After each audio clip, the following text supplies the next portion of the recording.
ब्रेकनंतर पुन्हा एकदा आपण भारत पाकिस्तान दरम्यान जो तणाव वाढलेला आहे त्याविषयीचे अपडेट घेणार आहोत। एकीकडे राजधानी दिल्लीमध्ये बैठकांचा सिलसिला सुरू आहे, तर दुसरीकडे पाकिस्तानकडून पुन्हा एकदा कशा पद्धतीने आपण बिचारे आहोत हे दाखवण्याचा प्रयत्न केला जातोय। आणि या सगळ्यांवर आपण जाणार आहोत निवृत्त कर्नल मोहन काकतीकर यांच्याकडे। ते आपल्याला याविषयीची जे काही संकल्पना आहेत त्या समजावून सांगतायत आणि माहिती आपल्यापर्यंत शेअर करतायत। मोहन काकतीकर सर, आत्ताच आपण बोललो होतो की ज्या पद्धतीने आपण जर बल बघितलं, सैन्य दल बघितलं किंवा राफेल विमानं आहेत आपल्याकडे, जे काही शस्त्र अस्त्र आहेत ते आपण बघितलं तर भारतापेक्षा निम्म्यापेक्षाही कमी पाकिस्तानकडे आहे, तरी सुद्धा वारंवार त्यांच्याकडून धमक्या दिल्या जात आहेत। या धमक्या मी आपल्याला असं म्हणेन की त्यांची जी वीकनेसेस आहेत ते कव्हर करण्यासाठी आणि त्यांच्या सिव्हिलियन पॉप्युलेशनचं आणि आर्मीचं मनोबल कायम ठेवण्यासाठी, कारण त्यांचं मोराल ऑलरेडी फार खाली आहे आणि ते मनोबल त्यांचं ठीक ठेवण्यासाठी त्यांना हे करणं जरुरी आहे। आणि जरी पाकिस्तानी कितीही असा खोटा प्रचार केला तरी त्याचा भारतीय सैन्याच्या मनोबलावर अजिबात फरक पडणार नाही, हेही निश्चित आहे। परंतु त्यांचा तो अटेम्प्ट आहे तो बेसिकली त्यांच्या आर्मीचं मोराल ठीक राहावं यासाठी ते करतायत। आणि त्यांनाही निश्चित कल्पना आहे की त्यांची जी सैन्य संख्या आहे किंवा त्यांची जी शस्त्रबल जे आहे, त्यांचं एअरफोर्स आहे किंवा त्यांची नेव्ही आहे, त्यांची शक्ती आपल्यापेक्षा फारच कमी आहे। आणि अशा परिस्थितीत त्यांना त्यांचं मनोबल ठीक ठेवण्यासाठी हे अशा वल्गना करायला लागतात। या वल्गना करतानाच काकतीकर सर, एक जे सॉन्ग आहे, गाणं सुद्धा शेअर करण्यात आलं होतं पाकिस्तानकडून, मात्र ते टीकेचे धनी झाले, त्यांना ट्रोल केलं जात आहे। सॉरी, तुम्ही जरा रिपीट कराल का प्रश्न? पाकिस्तानकडून आता आपण जे बोललो की पाकिस्तानी आर्मीचं मनोबल वाढवण्यासाठी, मोराल हाय ठेवण्यासाठी प्रयत्न हे सातत्याने सुरू आहे। अशातच एक गाणं सुद्धा त्यांनी शेअर केलं होतं, पण त्याच्यावरूनही ते ट्रोल होत आहे, टीका केली जाते। निश्चितच हास्यास्पद असा हा त्यांचा प्रयत्न म्हणता येईल। हा निश्चितच जसं आपण म्हणतो की त्यांची आता परिस्थिती अत्यंत वाईट आहे। त्यांना कुठल्याही परिस्थितीत मनोबल कुठल्याही देशामध्ये जेव्हा तुम्ही लढाईसाठी जाता तेव्हा सगळ्यात महत्त्वाचं तुमच्या सैन्याचं मनोबल असतं। कारण स्ट्रेंथ, तुमची वेपन्स, तुमची फिजिकल स्ट्रेंथ याच्यापेक्षा मनोबलाला फार महत्त्व असतं आणि ते ठेवण्यासाठी कुठलंही राष्ट्र नेहमी हाच प्रयत्न करतं की त्यांना दाखवायचं असतं की आपली स्ट्रेंथ लागली आहे। नाहीतर तुम्हाला माहिती आहे, लढाई सुरू होण्यापूर्वीच त्यांचं मनोबल कमी असेल तर त्यांचा डिफीट होईल। म्हणून पाकिस्तान सुद्धा हे प्रयत्न करत आहे, हे आपल्याला सरळ अगदी क्लिअर दिसतंय। आणि याच्यामध्ये पुष्कळ खोटी न्यूज पसरवणं असतं, फॉल्स न्यूज वगैरे पसरवतात किंवा अशा खोट्या बातम्या देतात किंवा असं करून ते दुसऱ्या सैन्याचं मनोबल कमी करण्याचा प्रयत्न करतात आणि आपल्या सैन्याचं मनोबल वाढवण्याचा प्रयत्न असतो। काकतीकर सर, याच्यामध्येच पाकिस्तानकडून एकीकडे तर धमक्या दिल्या जात आहेत, मात्र दुसरीकडे आपण कसे बिचारे आहोत हे दाखवण्याचा प्रयत्न सुद्धा केला जातोय। 24 ते 36 तासांमध्ये भारत आपल्यावर अटॅक करेल असं त्यांचे एक मंत्री म्हणतायत। याचा अर्थ नेमका काय लावायचा? याचा दुसरा भाग याचा असा आहे की इंटरनॅशनली पाकिस्तान आयसोलेट झालेला आहे आणि त्यांना असं डिपिक्ट करायचं आहे की आम्ही याच्यामध्ये आमचा काही हात नव्हता असं त्यांना दाखवायचं आहे। परंतु हे जर तुम्ही पाहाल सगळ्या देशांची रिॲक्शन, पाश्चात्य देशांची रिॲक्शन जर पाहाल तर सगळ्यांनी स्क्वेअरली त्यांना ब्लेम केलंय। एक 2-3 देश सोडून, जसं म्हणजे टर्की किंवा चायनाने सुद्धा त्यांना डायरेक्टली ब्लेम जरी केलं नसलं तरी त्यांची रिॲक्शन अशी काही त्यांच्या फार फेवरेबल नाही आहे।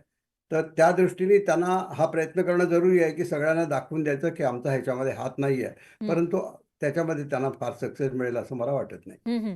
काकतीकर सर, जसं निष्पाप 27-28 लोकांचा जीव घेतलेला आहे, जे पाकिस्तानमध्ये ट्रेन झालेले आतंकवादी होते, ते काश्मीरमध्ये आले आणि तिथं येऊन त्यांनी हा सगळा हल्ला घडून आणलेला होता पहलगाम मधला। त्यानंतर भारतीय सैन्य ज्या पद्धतीने सज्ज आहे, ज्या पद्धतीने तयारी केली जाते, त्यावरून करारा जवाब मिळेगा असंच म्हणायचं? निश्चितच मिळेल आणि कशा पद्धतीने मिळेल हे आपल्याला अजिबात आता सांगता येणार नाही। That would be a surprise and it will come in a very फार मोठ्या पद्धतीने आणि फार फार मोठ्या पद्धतीने किंवा फार मोठ्या प्रमाणात ही हम्म, रिॲक्शन इंडियन आर्म फोर्सेसकडून येईल. ती हम्म, आकाशात येईल किंवा जमिनीवर येईल किंवा समुद्रात येईल हे आपण आत्ता अजिबात सांगू शकणार नाही. तिन्ही सैन्य दलांची कसून तयारी सुरू आहे. सर्व सैन्य दल हे अलर्ट मोडवर आहे. तर दुसरीकडे राजधानी दिल्लीमध्ये बैठकांचा सिलसिलाही सुरू असल्याचं पाहायला मिळते आणि अशामध्येच काल पंतप्रधान मोदींनी सैनिकांना फ्री हँड दिलेला होता. हे नेहमी युद्ध युद्धतंत्र असतं. त्याच्यामध्ये पॉलिटिशियन्स हे आपल्याला हे सांगतात की आपल्याला काय रिझल्ट हवाय, हम्म, कसा तो रिझल्ट कसा आपण ऑब्टेन करायचा हे आर्म फोर्सेस ठरवतं. हम्म, आपल्याला कधीच पॉलिटिशियन हे नाही सांगत की कशा पद्धतीने तुम्ही ऍक्शन कराल किंवा कुठे कराल. पॉलिटिशियन फक्त आपल्याला हे सांगतील की हा रिझल्ट आपल्याला हवाय. जसं तुम्ही 71 वॉरमध्ये बघितलं हम्म, की एक पर्टिक्युलर एम इंडियन आर्मीला दिलं होतं की ईस्ट हम्म, पाकिस्तानला आपण लिबरेट करायचं. हम्म, त्याच्या पलीकडे ते कसं करायचं त्याची मेथडॉलॉजी ही आर्मीने ठरवली, एअरफोर्सने हम्म, ठरवली, नेव्हीने. हम्म, तर तशाच पद्धतीने आता सुद्धा निश्चित एक टार्गेट किंवा एक एक काय अचीव करायचं लक्ष. हा. हे सांगण्यात येईल. पण ते कसं करायचं हे आर्म फोर्सेस ठरवतील. सर, आतापर्यंत जे काही युद्ध चालले आहेत भारत पाकिस्तान दरम्यान त्याच्यामध्ये नेहमीच भारत हा पाकिस्तानवर वरचढ राहिलेला आहे. तरी सुद्धा पाकिस्तानच्या कुरापती काही कमी होताना दिसत नाहीये. आता मी मागच्या आपल्या प्रोग्राममध्ये जसं सांगितलं की हम्म, सगळ्यात प्रथम त्यांची इंटरनल सिच्युएशन पाकिस्तानची फार खराब आहे. हम्म, इकॉनॉमी ॲब्सोल्युटली म्हणजे डोल्ड्रममध्ये आहे. त्यांची टेररिस्ट ॲक्टिव्हिटीज जर आपण पाहाल पाकिस्तानमध्ये अ, फार जोरामध्ये सुरू आहेत. दररोज आपण ऐकता की 7 माणसांचं कुठे हे झाले, 20 माणसं गेली. अशा पद्धतीने पाकिस्तानमध्ये दररोज 1 किंवा 2 टेररिस्ट मेजर ॲक्टिव्हिटीज होत आहेत. लोकांचं लक्ष त्यावरून म्हणजे त्याच्यावरून विचलित करून दुसऱ्या गोष्टीवर आणायचं. हम्म, लोकांचं लक्ष जे महागाईवरती आहे किंवा जी पॉलिटिकल सिच्युएशन अतिशय वाईट आहे, हम्म, त्याच्यावरून विचलित करून हे बाहेर त्यांचं लक्ष हम्म, आणण्यासाठी हा एक फार मोठा प्रयत्न आहे. त्याच्याशिवाय मी दुसरी गोष्ट ही सांगितली होती की हम्म, पाकिस्तान आर्मीची त्यांच्याकडे इंटरनल इमेज पूर्वी फार चांगली होती. हम्म, कारण पॉलिटिकल पार्टीज सगळ्या इन्स्टेबल होत्या आणि Pakistan army was only binding force. Hmm, परंतु आता असं झालेलं आहे की पाकिस्तान आर्मीची image has also taken a beating. मागच्या ज्या 4 किंवा 5 महिन्यापूर्वी जो एक प्रकार झाला जिथं पाकिस्तानचं कोर हेडक्वार्टर्सला सिव्हिलियननी जाऊन त्याच्यावरती अ, जाळपोळ केली, त्यांच्यावरती हल्ला केला.